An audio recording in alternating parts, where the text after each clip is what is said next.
Bom, pessoal, vamos aqui agora então tratar de um ponto muito importante para a gente poder alcançar o realismo nos nossos materiais, tá? Que são as configurações de relevo dos materiais. Então vamos lá, deixa eu mostrar aqui para vocês. Aqui no nosso arquivo a gente tem basicamente um plano aqui, né? Que seria esse retângulo, e uma esfera aqui que eu coloquei com uma configuração de reflexo, certo?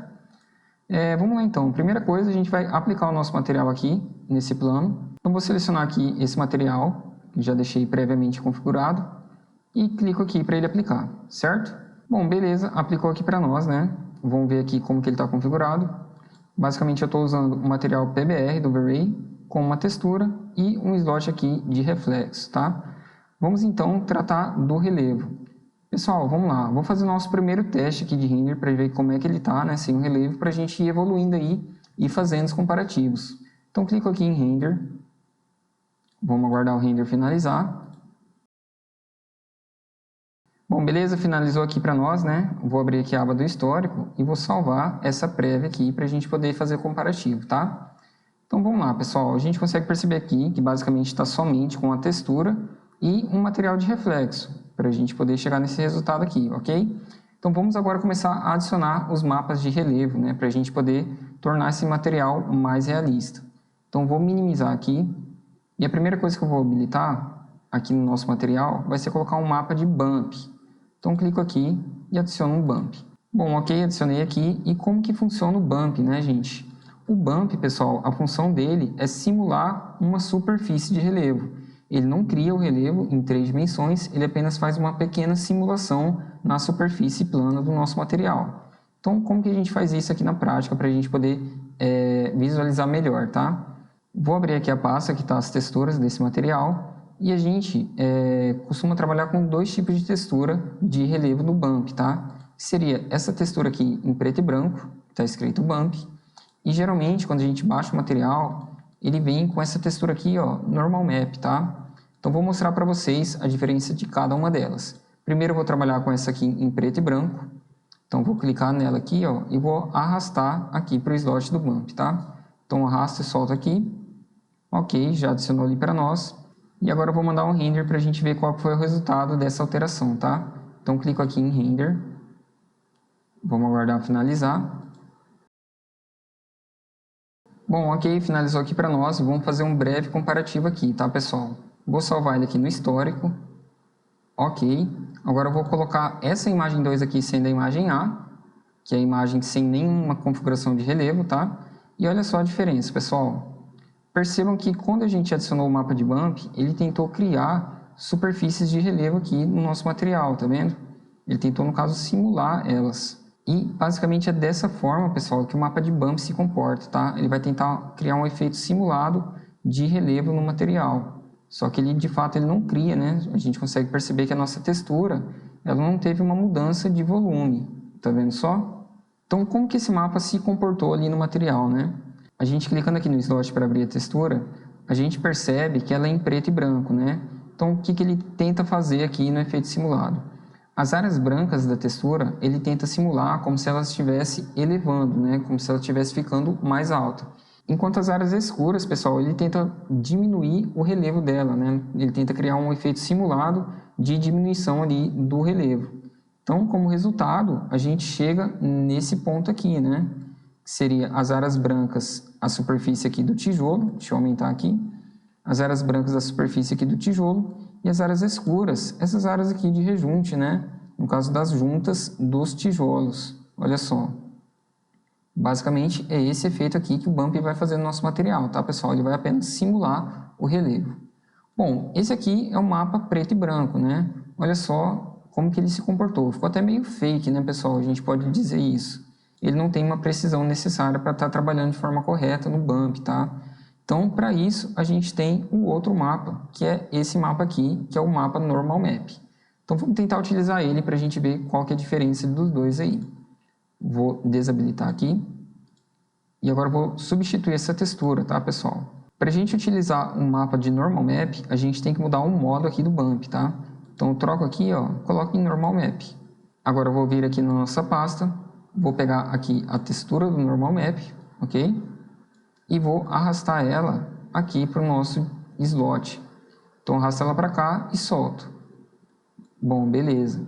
Só que tem mais um ajuste que a gente precisa fazer para ela funcionar de forma correta aqui, pessoal. E qual que seria? Eu tenho que entrar aqui no slot e trocar aqui o color space dela para linear, tá? Vou voltar aqui e agora a gente vai fazer mais um teste para ver como é que ficou o resultado dessa alteração. Então clico aqui em render, vamos aguardar finalizar. Bom, ok, finalizou aqui o render, vou salvar aqui para a gente fazer o comparativo também. E agora vamos comparar primeiro esse resultado com a imagem sem a textura, tá? Então vou colocar a primeira imagem aqui sendo a imagem A. Então desse lado aqui a gente tem a imagem sem o relevo, né? Sem a simulação de relevo. E desse outro lado aqui a gente tem a imagem com relevo. E olha só a diferença, pessoal. Percebam que ele criou áreas de sombra aqui, né? Como se tivesse afundado o objeto. Então olha só, ele tentou criar um efeito simulado do relevo. E perceba que esse aqui ele tem um detalhamento mais refinado, né? Se a gente for comparar com o outro. Vamos até comparar aqui. Vou colocar o nosso segundo render, sendo a imagem A. E olha só que legal, pessoal. A gente consegue perceber que o Normal Map, a gente conseguiu mais refinamento dos detalhes, né? Olha só como aqui estava bem grosseiro, estava bem marcado, né? E aqui a gente já tem um detalhe mais refinado. Tá vendo só? Então, o Normal Map, pessoal, para a gente utilizar no mapeamento do bump, ele sempre vai ter essa precisão muito maior, tá? Ele vai realçar muito mais os detalhes do nosso material. Então, sempre que possível, dê preferência para esse tipo de material aqui, para você estar utilizando no bump, ok? Então, vamos lá. Como que a gente, de fato, cria o relevo aqui, né? A gente precisa utilizar um displacement, pessoal. O displacement, de fato, vai criar o relevo em 3 dimensões no nosso material, dando um volume real para o nosso objeto, tá? Então vamos lá, vamos fazer a alteração aqui. A gente vai vir aqui no nosso material e agora eu vou clicar aqui, ó, adicionar atributo e vou clicar aqui, adicionar displacement. Clico nele e ele adicionou aqui para nós. Primeira coisa que eu vou fazer, vou habilitar ele aqui, certo?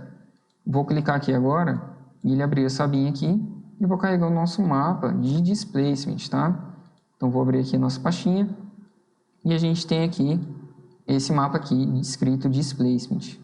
Então vou clicar nele e vou arrastar aqui para o slot. Soltei ele aqui. Bom, beleza, já trouxe ali para nós o efeito. Só que nesse caso a gente precisa fazer uma alteração também, tá? A gente vai entrar aqui no slot. E a gente vai mudar aqui, ó, para linear, ok? Vou retornar. E agora a gente vai mandar um render para a gente ver qual foi o resultado dessa alteração aí, pessoal. Então vou minimizar aqui e vou clicar aqui para renderizar. Vamos guardar o render finalizar. Bom, ok, finalizou aqui o render, vamos salvar aqui para fazer o nosso comparativo, clico aqui em Save. Agora eu vou comparar essa última imagem aqui, que é a imagem com Normal Map, né, com o nosso render. Então, olha só, pessoal, a gente não teve nenhuma alteração, mesmo fazendo a alteração lá no nosso material, né, a gente não teve nenhuma alteração aqui no render. Então, como que a gente faz, né, porque a gente configurou o displacement, mas ele não apareceu aqui no nosso material. Então, como que a gente corrige isso? Vou minimizar aqui. Bom, pessoal, aqui é um ponto muito importante, tá? O displacement, ele só vai funcionar se o nosso material estiver aplicado sobre as duas faces do objeto. Então, perceba que ele está aplicado aqui em cima, mas não está aqui embaixo, né? Então, como que a gente corrige isso? Vou pegar aqui o conta-gotas, vou clicar aqui no material e vou aplicar ele aqui embaixo também. Ok, apliquei. Vou enquadrar novamente e vou mandar um render para ver se deu certo, tá? Vocês vão ver que vai dar mais um probleminha. Vamos aguardar o render finalizar. Bom, ok, finalizou. Vou salvar aqui para a gente fazer o comparativo. Então vamos lá. Vou colocar essa última imagem aqui sendo a imagem A e essa daqui que a gente acabou de renderizar sendo a imagem B. E, novamente, não teve nenhuma alteração, né? Lembra que eu falei que vai dar mais um probleminha? O que acontece, pessoal? Para o displacement funcionar de fato, a gente tem que aplicar ele sobre um objeto em grupo, tá? Então, como que a gente faz isso? Eu percebo aqui que o nosso objeto ele não está em grupo, né? Percebam. Então, para a gente fazer o displacement funcionar, a gente tem que selecionar aqui o objeto que a gente aplicou o material, botão direito, criar grupo. Criado o grupo, agora eu pego aqui novamente o material do piso, que é o material que a gente está configurando aqui, clico nele e aplico aqui sobre o grupo que a gente criou, tá, pessoal? Somente assim o displacement vai funcionar. Se não tiver em grupo e se você não clicar aqui no material e clicar no grupo, ele não vai funcionar de jeito nenhum. Você pode tentar de todas as formas que ele não vai ter eficácia aí na configuração, tá? Então vamos lá, feito isso, vou mandar mais um render para a gente ver o resultado final aqui do nosso objeto, tá? Então cliquei em render, vamos aguardar finalizar. Bom pessoal, beleza, finalizou o render, vou clicar aqui agora para salvar. A gente consegue ver que já criou um relevo, né? Então vamos comparar aqui, vou clicar nessa daqui sendo a imagem A e essa daqui sendo a imagem B. Então olha só pessoal, vou dar um zoom aqui e a gente consegue perceber o que antes era um efeito simulado de relevo. Do lado da imagem B, a gente tem de fato um relevo aqui no material, né? No caso, o material realmente criou um volume aqui e ficou em 3 dimensões, né? Olha só a diferença de um lado e do outro aqui. A gente poderia, inclusive, pessoal, aumentar essa intensidade do relevo aqui, tá? Então, vamos fazer um teste aqui. Vou minimizar. Vou abrir aqui o Set Editor. E aqui no Amount, pessoal, do Displacement, a gente poderia aumentar esse valor, tá? Então, vou colocar aqui, ó, o valor de 2. Vou mandar renderizar novamente, então clico aqui em Render, vamos ver como é que ficou o resultado aí. Bom, ok, finalizou o render, olha só que legal, vamos comparar aqui novamente, vou salvar. Vou habilitar aqui agora, comparação, então a gente tem aqui com o Normal Map e desse lado aqui com o relevo, né? Olha só que bacana, pessoal, o realismo que a gente consegue atingir utilizando o Displacement, né? Realmente agora aqui o nosso material tomou forma, né? Tomou volume e a gente tem o nosso material muito mais realista. Só que consegue perceber uma coisa aqui, pessoal? Quando a gente aplicou o Displacement, o nosso material ele elevou aqui, né? Percebe que agora a nossa esfera ele está dentro do piso praticamente, porque o material tomou volume, né? Como que a gente faz para corrigir isso, né? Como que a gente faz para deixar no mesmo nível que estava o outro material? A gente vai habilitar uma ferramenta aqui do Displacement mesmo, que seria essa daqui, ó, Shift. No caso, no Shift, pessoal, ele vai recuar o afastamento do objeto, tá? Para ele poder criar o volume a partir de um recuo, certo? Então, por exemplo, ele estava nesse nível aqui e ele aumentou o volume, né? Então, ele cresceu. E o Shift está aqui embaixo. Então, se a gente diminuir o Shift, a gente vai manter no mesmo nível. É basicamente isso. Então, como que a gente faz? Vou vir aqui no Shift, vou colocar o valor de -1, por exemplo, e vou mandar um teste de render aqui para a gente ver se vai corrigir já, tá? Então, vou mandar o render aqui, vamos aguardar finalizar. Bom, beleza, finalizou o render, vamos agora comparar, né? Vou salvar novamente, vou habilitar aqui e, pessoal, já corrigimos, né? Olha só que legal, a gente recuou a partir do ponto que ele ia começar a criar o volume. Então, a gente manteve aqui o mesmo nível, praticamente, da textura, né? Olha só que bacana o resultado que a gente atingiu aqui nesse material, ok? Bom, pessoal, então é isso, né? Para a gente poder criar relevos de forma correta e realista, é só seguir esse passo a passo aí. Sempre trabalhando em conjunto o Bump com o Normal Map de preferência, em conjunto com o Displacement para a gente poder criar relevos realistas nos materiais, tá? Então é isso, pessoal. Vamos nessa aqui.